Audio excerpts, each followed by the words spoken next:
Hi guys, welcome back to my channel Kavya that. So ఈ రోజు topic ఏంటి అంటే మన సబ్స్క్రైబర్స్ మగ్గం వర్క్ గురించి డౌట్స్ అడుగుతున్నారు. దాని గురించి వీడియో చేద్దామని చేస్తున్నాను. సో ఏంటి అంటే మార్కింగ్ గురించి విజయ కుమారి గారు అడిగారు. మగ్గం వర్క్ చేసేటప్పుడు ఫ్రంట్ పార్ట్ మగ్గం వర్క్ మార్కింగ్ అనేది చూపిస్తాను మీకు. ఈ రింగ్ తోటి ఎలా సెట్ చేసుకోవాలి అనేది డౌట్ అడిగారు. సో అది ఇప్పుడు చూపిస్తాను. ఇది నేను మార్కింగ్ చేసిన బ్లౌజ్ అన్నమాట. క్లాత్ అన్నమాట. దానికి బ్యాక్ బ్యాక్ పార్ట్ ఇక్కడ మార్కింగ్ చేశాను. దానికి హ్యాండ్స్, ఎల్బో హ్యాండ్స్ ఇక్కడ మార్కింగ్ చేశాను. సో ఫ్రంట్ పార్ట్ కి ఈ ఈ ఫ్రేమ్ తోని కరెక్ట్ గా సెట్ అవ్వట్లేదు అక్క అని చెప్పి అడిగారు. సో అది 4 సైడ్‌ల క్లాత్ జాయింట్ చేసి అటాచ్ చేసినా గూడా అడ్జస్ట్ అవ్వట్లేదు. అది ఎలా చేయాలో ఒకసారి చెప్పండక్క అని చెప్పి కామెంట్ పెట్టారు. సో అది ఎలా అంటే ఈ రౌండ్ ఫ్రేమ్ ఉంది గదా! అది మనము ఈ బ్లౌజ్ మార్కింగ్ చేసేటప్పుడు ఏ విధంగా మార్కింగ్ చేసుకోవాలి? ఈ ఈ ఫ్రేమ్ ఫిట్ చేసుకోవాలి అంటే, ఇప్పుడు ఇక్కడ మనము బ్యాక్ సైడ్ పార్ట్ మార్కింగ్ చేసుకున్నాం కదా! ఇక్కడ నుంచెల్లి ఇక్కడికి మార్కింగ్ చేసుకున్నాం కదా! సో, ఈ మార్కింగ్ చేసుకున్న తర్వాత దీనికి ఈ బ్యాక్ నెక్‌కి ఆహ్, మా ఈ మార్కింగ్‌కి బ్యాక్ నెక్ పార్ట్‌కి ఫ్రంట్ పార్ట్ ఎలా రావాలి అంటే, ఇది ఇలా స్ట్రెయిట్‌గా ఇప్పుడు నేను ఇట్లా ఒక మడత వేశాను. ఒక మడత హాఫ్ పార్ట్ లో చూపిస్తున్నాను. సో ఇలా బ్యాక్ పార్ట్ ఇలా డ్రా చేసుకో మార్కింగ్ దీనికి ఇలా సీదా ఉన్నది కదా! సీదా ఉంది కదా! సో ఈ సీదా ఉన్న బ్యాక్ పార్ట్ కి ఈ ఫ్రంట్ పార్ట్ అనేది క్రాస్ లో గీసుకోవాలన్నమాట. క్రాస్ లో మార్కింగ్ చేసుకోవాలి.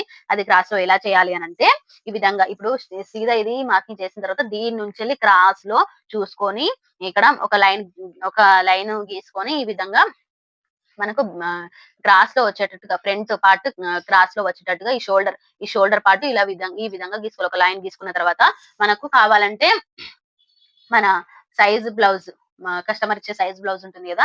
ఆ సైజ్ బ్లౌజ్ ఈ విధంగా క్రాస్ లైన్స్ లో ఒక లైన్ వేసుకున్న తర్వాత అది ఇక్కడ నుంచి ఇక్కడికి ఒక 2.5 ఇంచెస్ పెట్టుకొని అక్కడ నుంచి ఇక్కడ 2.5 ఇంచెస్ మార్కింగ్ చేసుకొని అక్కడి నుంచెల్లి ఈ సైజ్ బ్లౌజ్ ఫ్రంట్ పార్ట్ పెట్టేసి ఇలా మార్కింగ్ చేసుకోవాలి. అది ఈ ఫ్రంట్ పార్ట్ ఈ విధంగా మార్కింగ్ చేసుకున్నప్పుడు బ్యాక్ పార్ట్ కి ఫ్రంట్ పార్ట్ కి ఈ విధంగా గ్యాప్ అనేది ఉండాలి. సో ఇక్కడ చూసుకోవాలి మనం బ్యాక్ పార్ట్ మార్కింగ్ చేసుకున్న తర్వాత ఎంత గ్యాప్ వస్తుంది, ఫ్రంట్ పార్ట్ కి ఎంత గ్యాప్ వస్తుంది, బ్యాక్ పార్ట్ కి ఎంత గ్యాప్ వస్తుంది. టైలరింగ్ వాళ్ళ దగ్గర కట్ చేయడానికి క్లాత్ ఉంటుందా, వర్క్ చేసుకోవడానికి కట్ చేసుకోవడానికి క్లాత్ ఉంటుందా, ఎక్స్ట్రా క్లాత్ ఉంటుందా లేదా అది చూసుకొని మార్కింగ్ చేసుకోండి. అండ్ అదే విధంగా ఇలా నేను ఈ బ్యాక్ పార్ట్ మార్కింగ్ చేశాను కదా!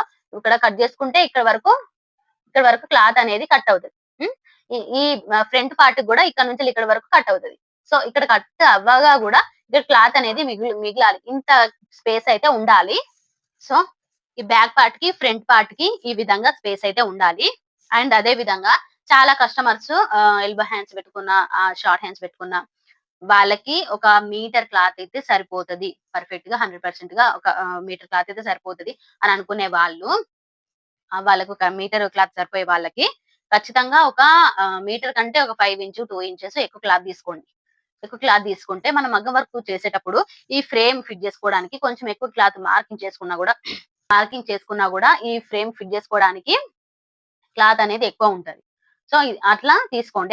ఈ టిప్ అయితే ఖచ్చితంగా గుర్తుపెట్టుకోండి. అసలు మర్చిపోకండి. ఇదైతే మగ్గం వర్క్ చేసేటప్పుడు క్లాత్ తీసుకునేటప్పుడు మాత్రము మీటర్ కంటే కొంచెం ఎక్కువ తీసుకోండి. అప్పుడు మనకు కరెక్ట్ గా ఏ ఇబ్బంది లేకుండా సెట్ అవుతది. అండ్ అదే విధంగా ఇది ఈ ఫ్రంట్ పార్ట్ క్లాత్ కి బ్లౌజ్ మార్కింగ్ చేసేటప్పుడు ఈ బ్యాక్ పార్ట్ మార్కింగ్ చేసుకున్న తర్వాత ఎల్బో హ్యాండ్స్ కి చేసేటప్పుడు ఈ బ్యాక్ పార్ట్ మార్కింగ్ చేసుకున్న తర్వాత హ్యాండ్స్ మార్కింగ్ చేసుకోండి. ఎల్బో హ్యాండ్స్ మార్కింగ్ చేసుకున్న తర్వాత ఇంత గ్యాప్ లో పెట్టి ఇక్కడ నుంచి మార్కింగ్ చేసుకోండి. ఇక్కడ నుంచి ఈ క్లాత్ ఇక్కడ నుంచి కటింగ్ కరెక్ట్ గా సెట్ అయిపోతది. సో అలా మార్కింగ్ చేసుకోండి. అదే విధంగా ఇక్కడ క్లాత్ కట్ చేసుకోవడానికైనా, క్లాత్ అటాచ్ చేసుకోవడానికైనా క్లాత్ అనేది కొంచెం ఎక్కువ ఇక్కడ వదిలిపెట్టి పైనుంచెల్లి మార్కింగ్ చేసుకోండి. ఈ hand marking, back neck marking ఇవి రెండిటికి క్లాత్ మార్కింగ్ అయిపోయిన తర్వాత ఈ మిగిలిన క్లాత్ లో క్రాస్ లో పెట్టి ఫ్రంట్ పార్ట్ అనేది మార్కింగ్ చేసుకోవాలి. ఇప్పుడు నేను ఈ విధంగా ఇలా మార్కింగ్ చేశాను కదా! సో అదే ఇక్కడ నుంచి ఈ క్రాస్ లో కూడా మార్కింగ్ చేసుకోవచ్చు. ఇక్కడ నుంచి కూడా మార్కింగ్ చేసుకోవచ్చు. అదే ఈ విధంగా ఈ ఈ వేలో మార్కింగ్ చేసుకోవాలి. ఈ క్రాస్ లో మార్కింగ్ ఇటు నుంచెళ్ళి హ్యాండ్ నుంచెళ్ళి క్రాస్ లో మార్కింగ్ చేసుకునేటప్పుడు ఖచ్చితంగా ఈ back part, hand part 2 marking చేసుకున్న తర్వాతనే ఈ ఫ్రంట్ పార్ట్ అనేది మార్కింగ్ చేసుకోండి. అప్పుడు కరెక్ట్‌గా సెట్ అయిపోతది. లేదు ఇష్టమున్నట్టు ఈ బ్యాక్ పార్ట్ మార్కింగ్ చేసుకున్న తర్వాత ఈ ఫ్రంట్ పార్ట్ మార్కింగ్ ఇటు సైడ్ నుంచి చేశారంటే కరెక్ట్ సైజ్ తెలవది. మళ్ళా ఈ వర్క్ ఆటోమేటిక్‌గా ఇలానే వర్క్ చేస్తా ఉంటాము. అప్పుడు హ్యాండ్‌కి అండ్ ఫ్రంట్ పార్ట్‌కి ఈ బ్లౌజ్ క్లాత్ అనేది సరిపోదు. కట్ చేసుకోవడానికైనా, స్టిచ్ చేసుకోవడానికైనా, వర్క్ చేసుకోవడానికైనా, ఫ్రేమ్ ఫిట్ చేసుకోవడానికైనా క్లాత్ అనేది సరిపోదు. సో, అందుకోసమని ఈ ఫ్రంట్ బ్యాక్ పార్ట్ మార్కింగ్ చేసుకున్న తర్వాత ఈ హ్యాండ్ మార్కింగ్ చేసుకున్న తర్వాత ఇటు నుంచెల్లి మార్కింగ్ చేసుకోవాలనుకుంటే ఈ విధంగా ఇట్లా చేసుకోండి. సో, లేదు ఇప్పుడు నేను ఇలా గీసిన ఈ మార్కింగ్ చేసిన విధంగా ఈ బ్యాక్ పార్ట్‌కి క్రాస్‌లో ఇది చంక పార్ట్ ఉంటది గదా! ఈ చంక పార్ట్ నుంచెల్లి క్రాస్ లైన్ తీసుకొని ఈ విధంగా మార్కింగ్ చేసుకోవాలి అనుకుంటే యాజ్ యూజువల్‌గా ఈ బ్యాక్ పార్ట్ సీదా మార్కింగ్ చేసుకున్న తర్వాతనే ఇది ఆహ్, ఫ్రంట్ పార్ట్ క్రాస్‌లో మార్కింగ్ చేసుకోండి. ఒక లైన్ ఇలా క్రాస్ తీసుకున్న తర్వాత దాని నుంచెల్లి సైజ్ బ్లౌజ్ పెట్టి ఎంత మార్కింగ్ చేసుకోవాలి, ఎక్కడి వరకు ఎక్కడి నుంచెల్లొస్తుంది చూసుకొని మార్కింగ్ చేసుకోండి. ఎందుకు చెప్తున్నాను అనంటే, ఈ లైన్ గీసిన తర్వాత ఈ నుంచెల్లి మళ్ళీ ఇటు నుంచెల్లి ఇటు ఒక లైన్ గీసుకోండి. అక్కడి నుంచెల్లి ఒక 2½ ఇంచెస్ వదిలిపెట్టేసి అక్కడి నుంచెల్లి ఫ్రంట్ పార్ట్ అనేది మార్కింగ్ చేసుకోవాలి. అంటే షోల్డర్ లైన్ గీసుకోవాలి. అది ఎలా గీసుకోవాలి? అది సైజ్ బ్లౌజ్ పెట్టి ఈ విధంగా ఫస్ట్ ఇలా పెట్టండి. పెడితే మనకు ఇక్కడ నుంచి ఇక్కడికి సైజ్ బ్లౌజ్ పెట్టిన తర్వాత ఈ బ్యాక్ పార్ట్‌కి, ఫ్రంట్ పార్ట్‌కి గ్యాప్ అనేది ఎంత వస్తుంది అనేది ఒక అందాజ తెలుస్తది మనకు. ఈ స్పేస్ అనేది తెలుస్తది. అది చూసుకొని తక్కువ గ్యాప్ వస్తుంది అనంటే కొంచెం ఈ విధంగా ఇటు సైడ్ జరుపుకొని ఇటు సైడ్ జరుపుకొని అక్కడి నుంచెళ్ళి ఈ ఫ్రంట్ పార్ట్ అదే సైజ్ బ్లౌజ్ పెట్టి ఎంత వరకు గ్యాప్ వస్తుంది చూసుకొని కొంచెం ఇటు అటు జరుపుకొని షోల్డర్ లైన్ అనేది గీసుకోండి. కరెక్ట్ స్పేస్ అనేది వస్తుంది అన్నప్పుడు అక్కడనే లైన్ మార్కింగ్ చేసుకొని ఇక్కడ మార్కింగ్ చేసుకొని లైన్ గీసుకోండి. దాని తర్వాత ఇక్కడ నుంచి ఇక్కడికి లైట్‌గా ఫ్రంట్ పార్ట్ వస్తుందా? ఎంత వరకు వస్తుంది? జస్ట్ దాన్ని ఒక డ్రా చేయండి లైట్‌గా. ఈ విధంగా నేను చిన్నగా డ్రా చేశాను. ఇక్కడ నుంచి ఇటు, మళ్ళీ ఇక్కడ నుంచి ఇట్లా డ్రా చేశాను. ఈ విధంగా ఫ్రంట్ పార్ట్ అనేది డ్రా చేశాను. ఈ నేనొక విషయం చెప్తాను. మగ్గం వర్క్ మార్కింగ్ చేసేటప్పుడు, బ్లౌజ్ డిజైన్ వేసేటప్పుడు ఖచ్చితంగా మగ్గం వర్క్ మార్కింగ్ అనేది పర్ఫెక్ట్‌గా రావాలి. ఖచ్చితంగా రావాలి. అప్పుడే మనకు ఏ పార్ట్ ఎక్కడ కొంచెం క్లాత్ తక్కువైనా, ఎక్కువైనా ఎట్లా అడ్జస్ట్ చేసుకోవాలి. కొంతమందికి డిజైన్ తక్కువుంటది.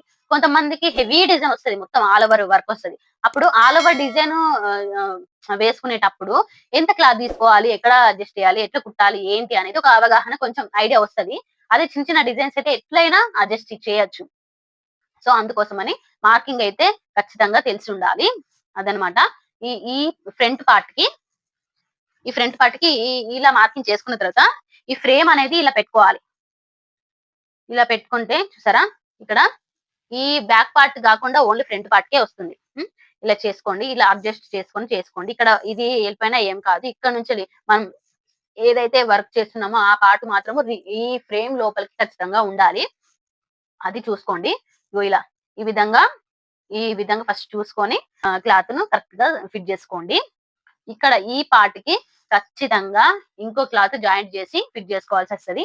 అలా అడ్జస్ట్ చేసుకోండి. అది మాత్రం ఖచ్చితంగా తెలుసుకోండి. ఇంకోటేంటి అంటే ఒక విధంగా ఇప్పుడు ఈ ఈ ప్లేస్‌లో బ్యాక్ పార్ట్ వస్తది. ఈ ప్లేస్‌లో ఫ్రంట్ పార్ట్ వస్తది. ఈ ప్లేస్‌లో హ్యాండ్ పార్ట్ వస్తది. ఇది ఒక ఐడియా అనేది ఒకటే పద్ధతిలో చూసుకొని ప్రతి బ్లౌజ్‌కి ఇలా చేసుకోండి.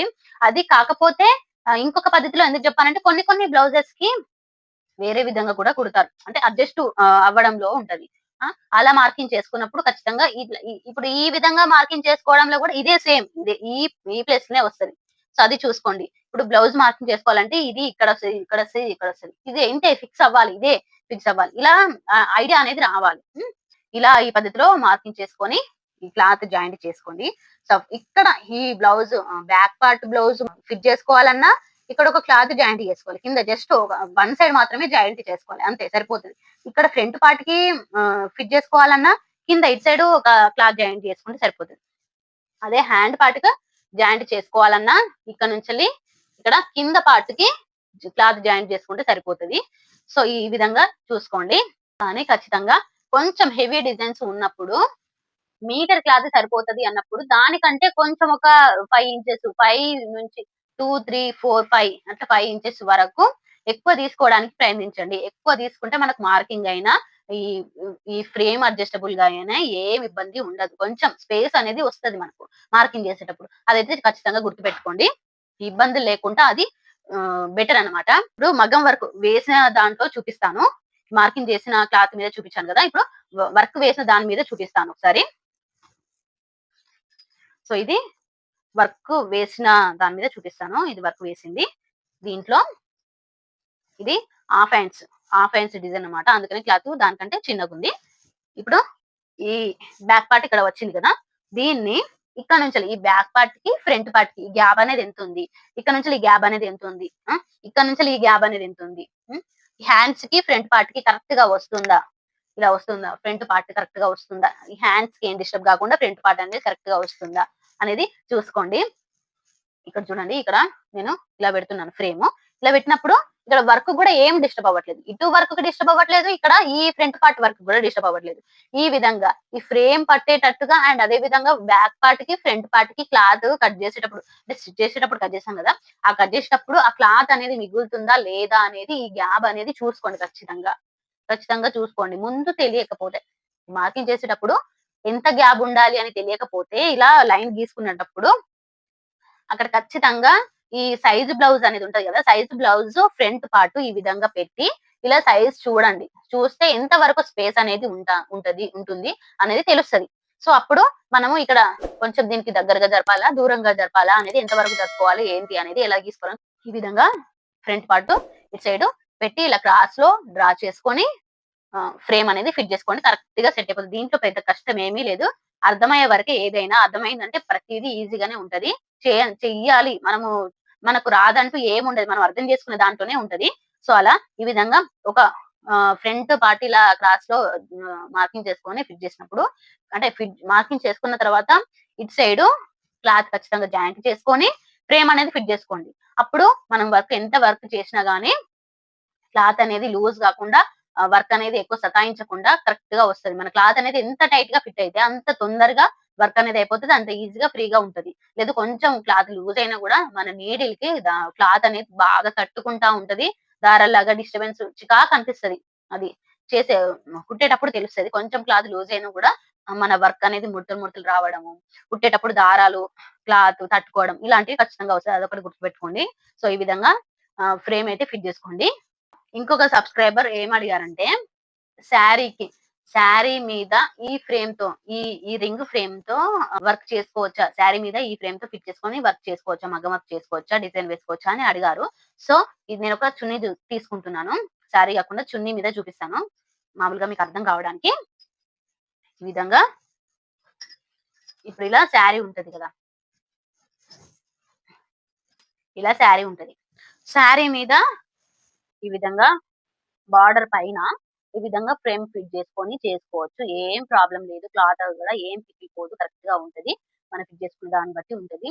కరెక్ట్‌గా ఫిట్ అయితది. సో, ప్లెయిన్ శారీస్ ఇప్పుడు క్రేప్ శారీస్ అని, శారీస్ అని మామూలుగా వస్తున్నాయి గదా! సో, ఆ శారీస్‌కి ఈ విధంగా బార్డర్ పైన ఇలా ఫిట్ చేసుకొని దాని మీద ఒక ఫ్లవర్ డిజైన్ గాని, నార్మల్‌గా ఈ విధంగా బంచెస్ గాని, విధంగా వేసుకుంటే వేసుకోవచ్చు. లేదు ఇప్పుడు పెయింటింగ్ డిజైన్ కొత్తగా వస్తుంది. అది ఆ పెయింటింగ్ ఫ్లవర్ అనేది ఇక్కడ డ్రా చేసుకొని, ప్రింట్ వేసుకొని, పెయింటింగ్ వేసుకొని దానికి ఔట్‌లైన్ బీడ్స్ లైన్ ఇచ్చేసి ఇక్కడో బంచెస్ ఈ విధంగా వేసుకుంటూ వెళ్తే అది దానికి కరెక్ట్‌గా సెట్ అవుతది.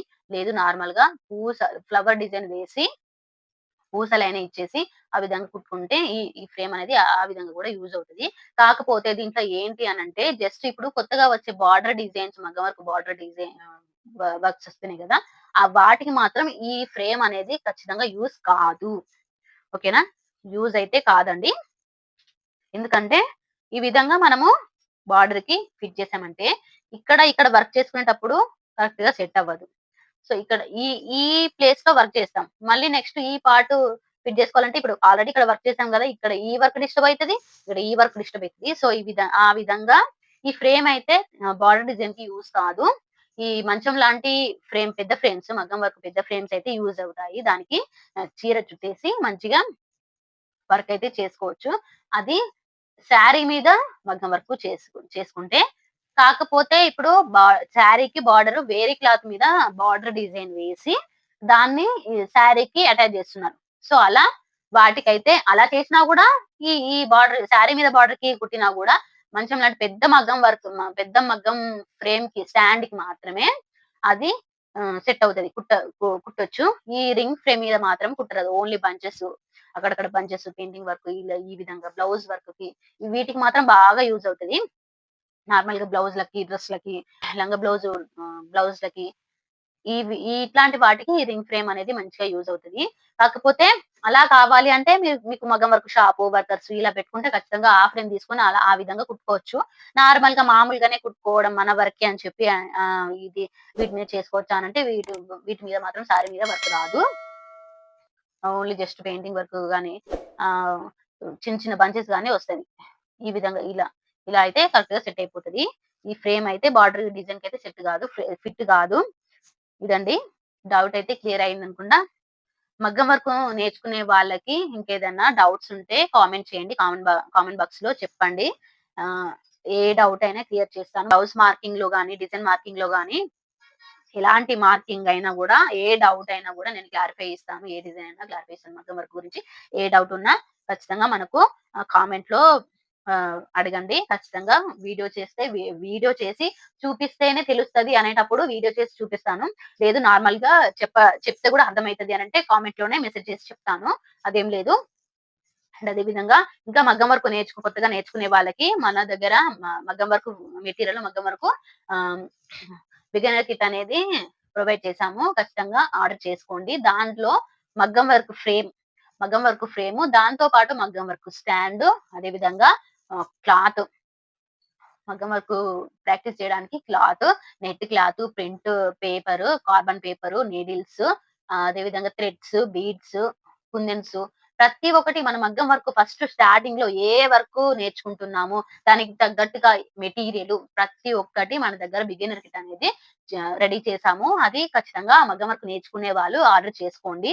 దాని గురించి మన కింద స్క్రోల్ అవుతున్న వాట్సాప్ నంబర్‌కి మెసేజ్ చేసి డీటెయిల్స్ తెలుసుకోండి. నేను ప్రతి ఒక్కటి డీటెయిల్‌గా చెప్తాను. మెసేజ్ చేసి చెప్తాను. ఏ డౌట్ ఉన్నా అడగండి చెప్తాను. అదే విధంగా ఈ వీడియోస్ కింద కామెంట్స్‌లో బిగినర్ కిట్ ఎంతవుతది అని చెప్పి అడుగుతున్నారు. వాట్సాప్ నంబర్‌లో మెసేజ్ చేసి అడగండి. డీటెయిల్స్‌గా అన్నీ చెప్తాను. ప్రతి ఒక్కటి. అండ్ అదే విధంగా నేను కామెంట్‌లో చెప్పలేను. ఎందుకు అనంటే అంటే చెప్పొచ్చు. కాకపోతే మీరింకా ఏదైనా డౌట్స్ అడగాలనుకుంటే అడగలేరు గదా! సో, వాట్సాప్ నంబర్ అయితే ఫ్రీగా ఏ డౌట్స్ ఉన్నా అడగొచ్చు. నేను చెప్తాను. ప్రతి ఒక్కటి చెప్తాను. సో, అలా అన్నమాట. అదే విధంగా మగ్గం వర్క్ వేసే వాళ్ళకి ప్రతి ఒక్క మగ్గం వర్క్ మెటీరియల్ అనేది మన దగ్గర అవైలబుల్‌గా ఉంది. చిన్న నీడిల్ దగ్గర నుంచి ఇప్పుడు కొత్తగా వచ్చే కొత్త మెటీరియల్ వరకు మన దగ్గర అవైలబుల్‌గా ఉంది. ప్రతి ఒక్కటి అవైలబుల్‌గా ఉంది. అండ్ అదే విధంగా సిల్క్ థ్రెడ్ బ్యాంగిల్స్ ఆహ్, వే చేసే వాళ్ళకి మెటీరియల్స్ గూడా మన దగ్గర అవైలబుల్‌గా ఉంది. ఇవన్నీ ప్రతి ఒక్క మెటీరియల్ మన దగ్గర హోల్‌సేల్ ప్రైజెస్‌కే ఉన్నాయి. హ్యాపీగా ఆర్డర్ చేసుకోవచ్చు. ఏదైనా ఇప్పుడు మన బిగినర్ కిట్ గూడా హోల్‌సేల్ ప్రైజెస్‌కే ఉన్నాయి. అండ్ అదే విధంగా మగ్గం వర్క్ మెటీరియల్ కూడా హోల్‌సేల్ ప్రైజెస్‌కే ఉన్నాయి. ప్రతి ఒక్కటి మీరు కావాలనుకుంటే వాట్సాప్ నంబర్‌కి మెసేజ్ చేసి డీటెయిల్స్ తెలుసుకోండి. ఏదడిగినా నేను చెప్తాను. అండ్ అదే విధంగా ఈ వీడియో మగ్గం వర్క్ నేర్చుకునే వాళ్ళకి యూజ్ అవుతది. ఖచ్చితంగా షేర్ చేయండి. ఈ వీడియో నచ్చినట్లయితే లైక్ చేయండి, షేర్ చేయండి. మన ఛానెల్‌ని సబ్స్క్రైబ్ చేసుకోండి. మగ్గం వర్క్ నేర్చుకునే వాళ్ళు మన ఛానెల్‌ని ఫాలో అవ్వండి. ప్రతి ఒక్క క్లాస్ డీటెయిల్‌గా చెప్తాను. అండ్ అదే విధంగా ఏదైనా డౌట్స్ ఉంటే కామెంట్ పెట్టండి. అది ఖచ్చితంగా క్లారిఫై చేస్తాను. ఏ డౌట్ అయినా చెప్తాను. అండ్ అదే విధంగా మగ్గం వర్క్ నేర్చుకునే వాళ్ళకి నీడిల్ పట్టే దగ్గర నుంచి మగ్గం వర్క్ బ్లౌజ్ కుట్టే వరకు ప్రతి ఒక్కటి డీటెయిల్‌గా చెప్పి నేర్పిస్తాను. ఇంకా మన ఛానెల్‌ని సబ్స్క్రైబ్ చేసుకోకుంటే మన ఛానెల్‌ని సబ్స్క్రైబ్ చేసుకోండి, లైక్ చేయండి, షేర్ చేయండి. మన మగ్గం వర్క్ క్లాసెస్ ఫాలో అవ్వండి. మగ్గం వర్క్ ప్రాక్టీస్ చేయండి. Thanks for watching.